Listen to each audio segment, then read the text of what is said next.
Good evening everyone. Ngayon po magluluto tayo ng dinner na aloo paratha. So meron tayong mash ng flour. So may aloo tayo. And may onion. So pagkahalo-haluin po natin sila. Lahat ng ingredients para makagawa tayo ng aloo paratha. Simple lang naman siyang gawin. Sa umpisa, baguhan ka. Lalo na Pilipino ako, hindi ako sanay magluto ng lutuing Indian. So, lalo na sariling gawa, mahirap siya. Pero kapag nagamay mo na, hindi naman sasabihin madali. Pero masasanay at masasanay ka rin sa paggawa ng aloo paratha. Sabi nga nila, lahat ay napag-aaralan. Kaya mapapasarap natin ang ating lutong aloo paratha. Gawa tayo ng tomato para sa aloo achar. So mag-uumpisa na po tayong magawa ng aloo paratha.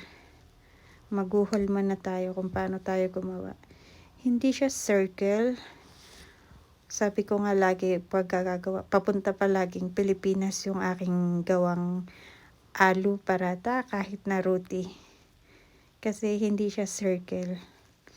Lagi rin siyang pupunta sa oblong, pupunta sa heart, rectangle,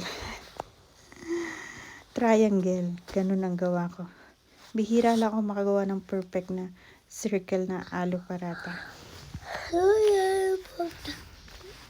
Kaya na din kahit papaano napagtsatsagaan pa rin ng mga kasama ko sa bahay ang paggawa ng aloo paratha.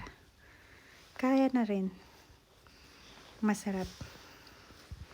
Baby, masarap ang aloo paratha? Yes or no? Yes. Did you like it? Yes, I like it. You like it. Yes. So mama is making aloo paratha, right? And if mama making, Yes. did you like it or not? Like it. Oh, very good. So mama is making aloo paratha. Aloo patata. Paratha. Paratha. Yum na. Ready na ang paratha. Nakagawa na po tayo. So gagawa tayo ng achar, tomato, dale. Spicy siya.